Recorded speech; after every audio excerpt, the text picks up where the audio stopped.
आज हम बात करने वाले हैं एमएस वर्ड के पेज लेआउट के संबंध में। तो चलिए स्टार्ट करते हैं। आप देख सकते हैं मैंने पहले से ही एक एमएस वर्ड की फाइल ओपन की हुई है जिसमें मैंने कुछ लाइनें भी टाइप की हुई हैं।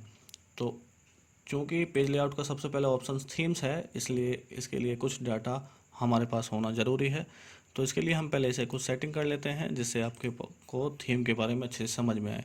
इसे हम टाइटल कर देते हैं, अमरावती को हम हेडिंग 2 या 3 कर देते हैं। उसके बाद ये फ़ॉन्ट हम ऐसे के ऐसे ही छोड़ देते हैं। उसके बाद हम पेज लेआउट पे जाते हैं। जैसे ही हम थीम पे क्लिक करेंगे तो आप देख सकते हैं फ़ॉन्ट्स, कलर, लाइंस के कलर यहाँ पर आप चेंज होते हुए देख सकते हैं। जिस पे भी आप क्लिक करेंगे ये पैराग्राफ उसी स्टाइल में चेंज हो जाएगा। उसके बाद यदि आप सिर्फ कलर चेंज करना चाहते हैं तो आप यहाँ से कलर चेंज कर सकते हैं। यदि आप फ़ॉन्ट चेंज करना चाहते हैं आप यह फ़ॉन्ट से चेंज कर सकते हैं, और सेम उसी प्रकार आप इफेक्ट भी यहाँ से चेंज कर सकते हैं। उसके बाद पेज लेआउट है। पेज लेआउट में आपको यहाँ पर 7 ऑप्शंस दिखाई देते हैं। मार्जिन का मतलब होता है कि पेज को आप राइट, लेफ़्ट, टॉप और बॉटम से कितना मार्जिन, कितना स्पेस खाली छोड़ना चाहते हैं, और उसके बाद कितने स्पेस में आप अपना लेटर या अपने टेक्स्ट टाइप करना चाहते हैं। आप देख सकते हैं यहाँ पर नॉर्मल है, नैरो है, मॉडरेट है, वाइडर, मिरर्ड है। मैं चाहता हूँ कि आप यहाँ से कस्टम्स मार्जिन सेलेक्ट करें हमेशा, और टॉप जो एक ऑफिशियली या प्रोफेशनली लेटर टाइप किए जाते हैं उसमें मोस्टली टॉप में आप 0.5 रख सकते हैं। ठीक उसी प्रकार बॉटम में भी 0.5 रख सकते हैं। उसके बाद लेफ़्ट हमेशा, अगर आप मेरी सलाह माने तो 1.5 रखिए, और राइट में आप इसे 0.5 भी रख सकते हैं, 1 भी रख सकते हैं। 1.5 हमेशा इसलिए रखना चाहिए कि जब हम उसे फाइल में टैग करें तो टैग हमेशा हमारे डेटा या लेटर से बाहर की साइड में हो, जिससे कि हमारे वर्ड्स ख़राब ना हो। हम देख सकते हैं यदि हम इसे 1.5 कर चुका हूँ मैं, इसे आप प्रिंट में देखेंगे।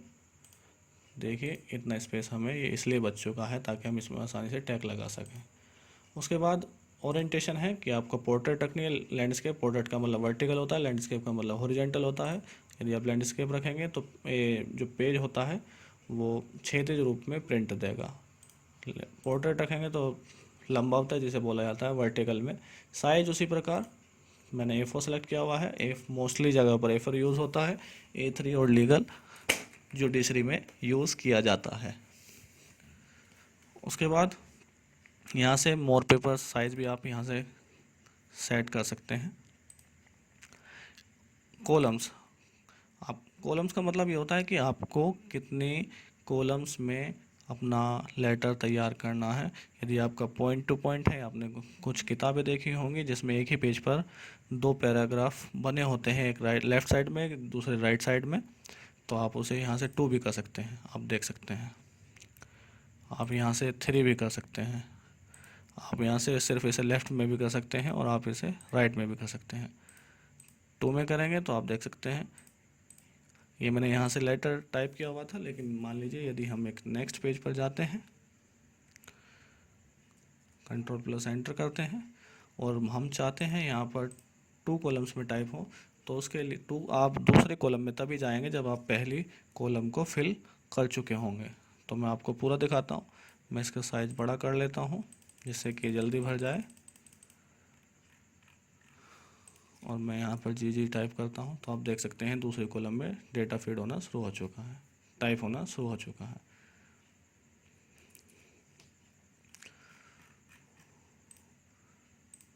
उसके बाद ब्रेक का यूज़ मैं पहले ही बता चुका हूँ। मान लीजिए इस मोदी जी कोमा के बाद में ये जो लाइनें हैं वो मुझे दूसरे पेज पर लेके जानी है, तो मैं सिंपली ब्रेक पर क्लिक करूँगा, पेज ब्रेक करूँगा। यदि ठीक उसी प्रकार यदि मैं चाहता हूँ कि भारत रत्न के बाद में ये लाइनें इवन पेज पर चली जाएं, तो आप देख सकते हैं ये पेज नंबर 4 पर आ गई है, 3 पे नहीं आई हैं। देखिए 3 पे सिर्फ रिक्वेस्टिंग आया है, और 2 पे हमारा ये था, पहले पे ये है और दूसरा ये है, और ये डायरेक्ट हमारा चौथा पेज है, तीसरा पेज हमारा है ही नहीं। आप यदि कंफर्म करने के लिए आप यहाँ नीचे पेज 4 और 5 देख सकते हैं, ये 4 है। जैसे ही मैं इस पर क्लिक करता हूँ ये 2 है और ये 1 है। यदि मैं उसे ओड पे करता तो ये ओड पर ले जाता। ठीक उसी प्रकार लाइन नंबर जैसे हम बुलेट्स और लाइनें इस्तेमाल करते हैं, आप कंटिन्यूस करेंगे तो आप जैसे 6 देख सकते हैं, लाइन नंबर आपको यहाँ दिखाई दे रहे हैं। जैसे ही आप इसके बाद एंटर करेंगे तो 7, 8, 9 ठीक उसी प्रकार लेते जाएगा।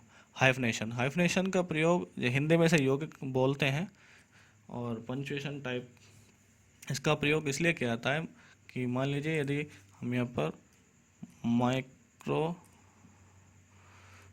लिखते हैं, ये अगर यहाँ पर वर्ड आ जाता तो ये नीचे लाइन में शिफ्ट नहीं होता, लेकिन ये यहाँ पर नहीं आया है, तो इसके लिए हम क्या करेंगे, इसे माइक्रोसॉफ्ट को सिलेक्ट करेंगे और यहाँ से या तो ऑटोमेटिक कर देंगे, तो आप देख सकते हैं MI-Microsoft। ऐसा हम जब अपने बुक्स में अपने हाथ से लिखते हैं या कॉपी में लिखते हैं तो हम मोस्टली इसका प्रयोग करते हैं ताकि वर्ड पूरा हो जाए। अगर इस लाइन में नहीं आ रहा तो नीचे शिफ्ट हो जाएगा। यदि इसे मैं मैनुअल करता हूं तो आपको यहाँ पर डैश खुद सेलेक्ट करना पड़ेगा कि आपको कहाँ टाइप करना है। मैं इसे नो कर देता हूँ, ये मैनुअली ऑटोमेटिक रखेंगे। उसके बाद पेज बैकग्राउंड पे आते हैं हम। वाटरमार्क का मतलब है कि पेज के जो टेक्स्ट है उसके पीछे आप किस तरह का बैकग्राउंड देना चाहते हैं। वाटरमार्क में मोस्टली इंस्टीट्यूट का नाम, ट्यूशन्स का नाम, कोचिंग सेंटर्स का नाम या कंपनी का नाम आप यहाँ पर रख सकते हैं, या कुछ पहले से बने हुए हैं। यदि मैं कस्टम वाटरमार्क पे अपना लिखना चाहता हूँ तो आप देख सकते हैं वाटरमार्क 2 प्रकार के होते हैं, पिक्चर वाटरमार्क और टेक्स्ट वाटरमार्क। यदि आप कोई पिक्चर इंसर्ट करना चाहते हैं तो आप पिक्चर पे क्लिक करेंगे, यदि आप टेक्स्ट पे चाहते हैं तो आप टेक्स्ट पे जाएंगे और यहाँ से टेक्स्ट को एडिट करके अपना कुछ भी टाइप कर सकते हैं, और कलर चाहते हैं तो आप यहाँ से कलर भी चेंज कर सकते हैं। जैसे ही आप अप्लाई करेंगे तो आप देख सकते हैं यहाँ पर कुछ हल्के कलर का आपको दिखाई दे रहा होगा। यदि मैं इसे कलर दूसरा कर देता, उसके लिए मैं यहाँ आपको रिमूव करता हूँ वाटरमार्क, एक नया वाटरमार्क हम दोबारा बनाते हैं, टेक्स्ट पे जाते हैं, ये ASP छोड़ देते हैं और इसे हम ये वाला कलर देते हैं, ओके करते हैं, तो आप देख सकते हैं ये काफ़ी डार्क आ चुका है।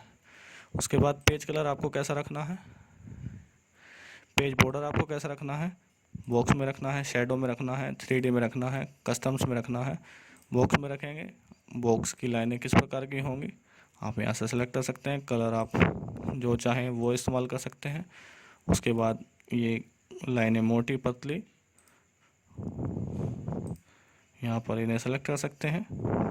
आर्ट को आप सिर्फ इसी पूरे डॉक्यूमेंट पर देना चाहते हैं या सिर्फ इसी सेक्शन में देना चाहते हैं, आप यहाँ से इसे सेलेक्ट कर सकते हैं।